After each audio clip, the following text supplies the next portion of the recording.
ब्रह्मा कुमारी जी के बारे में लोगों को बहुत भ्रांतियां हैं, और उसमें से एक ये भी है कि ये लोग ब्रह्मचर्य की बात तो करते हैं, लेकिन ये सब दिखावा है।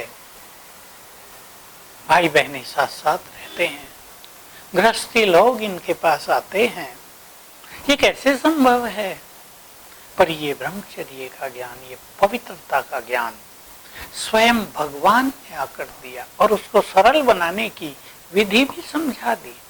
इसमें कोई संदेह नहीं कि आज तक स्वयं सन्यासियों को भी जो ब्रह्मचर्य को पूरी तरह से मान्यता देते हैं, इसका पालन करना कठिन रहा।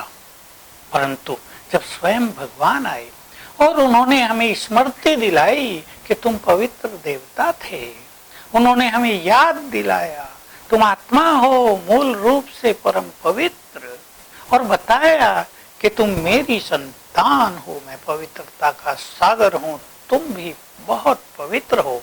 तो हमारे अंदर का देवत्व, हमारे अंदर की प्योरिटी जग गई, और सभी खुशी खुशी से ब्रह्मचर्य का पालन करने लगे। आप देख सकते हैं उनको इसका पालन करने में कोई कठिनाई नहीं होती, क्योंकि राजयोग का अभ्यास किया जाता है। राजयोग से आंतरिक शक्तियां ऊर्ध्वगामी हो जाती हैं और वो डिस्टर्ब नहीं करती हैं।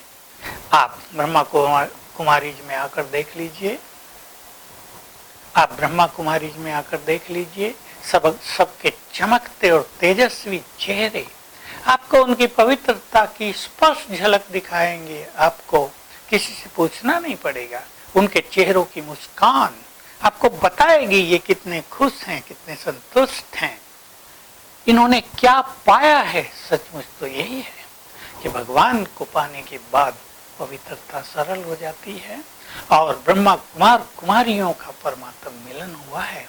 इसलिए गृहस्थ में रहने वालों की भी जब आत्मिक दृष्टि हो जाती है, स्त्री पुरुष का भान खत्म हो जाता है, तो उनके लिए भी ये पालन करना सहज हो जाता है। ब्रह्मचर्य पालन करना उनके लिए कठिन है जिनको इसके पालन करने की विधि नहीं आती।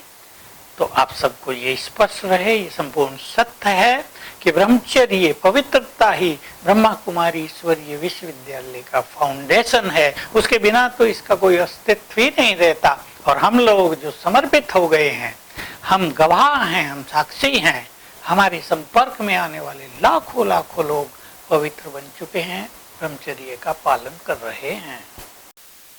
देखो, लोगों के अंदर भले कोई भी मान्यता हो कि आज ब्रह्मा कुमारी ब्रह्मचर्य का पालन एक दिखावा के रूप में करते हैं, लेकिन हाथ कंगन को आरसी क्या। आज दुनिया भर के अंदर अगर सर्वश्रेष्ठ चरित्रवान संस्था है तो ब्रह्मा कुमारी ईश्वरीय विश्वविद्यालय है, जिन्होंने अपने जीवन के अंदर ब्रह्मचर्य का पालन किया। इतना ही नहीं, लेकिन समाज के अंदर प्रवृत्ति में गृहस्थ में रहने वाले लोगों को भी यही ज्ञान दिया कि जीवन को पवित्र बनाओ, योगी बनो, योगी बनो, पवित्र बनो। ये एक स्लोगन दिया, ये एक जीवन का सिद्धांत दिया। क्योंकि दुनिया भर में आज देखते हैं कि जितना मनुष्य जीवन में नैतिकता का अगर पतन आया है, तो इसी काम विकार के कारण आया है। और इसीलिए गीता में भी भगवान ने कहा है, काम महाशत्रु है, ये नरक का द्वार है। आज भले कोई भी कहे, लेकिन परमात्मा सत्य ज्ञान जो देते हैं, उस सत्य ज्ञान को जीवन के अंदर धारण करके, खाली ब्रह्मचर्य की बात नहीं है, लेकिन हर स्तर की पवित्रता को ब्रह्मा कुमारी इसमें अपनाई जाती है। विचारों की पवित्रता क्या होती है?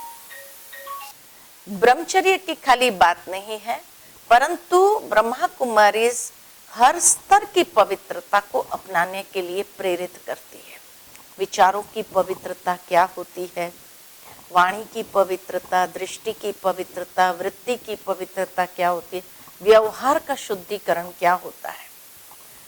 तो इसीलिए हर स्तर में शुद्धिकरण करने की प्रेरणा ब्रह्मा कुमारी समाज को दे रही है, घर गृहस्थ में रहने वालों को दे रही है। और इसीलिए आज लाखों भाई बहनें अगर फॉलो कर रहे हैं, इससे बड़ा प्रमाण और क्या चाहिए। जरूर कुछ न कुछ अपने जीवन के अंदर परिवर्तन को महसूस किया होगा, तभी तो फॉलो कर रहे हैं। तब कहा कि हाथ कंगन को आरसी क्या, क्योंकि आज प्रत्यक्ष प्रमाण है। लाखों भाई बहनें अगर चल रहे हैं तो इसी कारण से चल रहे हैं कि उन्होंने उस शुद्धिकरण से जीवन में जो परिवर्तन को अनुभव किया, फिर वो नेचुरली उन शिक्षाओं को जीवन में धारण करते हैं। आज अनेक ऐसे महान आत्माएं हैं जो खुद पवित्र रहते हैं, लेकिन अपने शिष्यों को, गृहस्थियों को नहीं कह सकते हैं। तो परमात्मा आकर के ये सर्वश्रेष्ठ कार्य करते हैं, जो कहते हैं कि आज यही विकार, यही मनोवृत्ति मनुष्य को किस तरह नर्क की ओर ले जा रही है। इसीलिए जीवन को योगी बनाना है, योगी अनुभव करना है, तो पवित्र बनना आवश्यक है। बाकी कोई फोर्स नहीं है, जो करना चाहे वो करे, नहीं करना चाहे तो वो नहीं करे।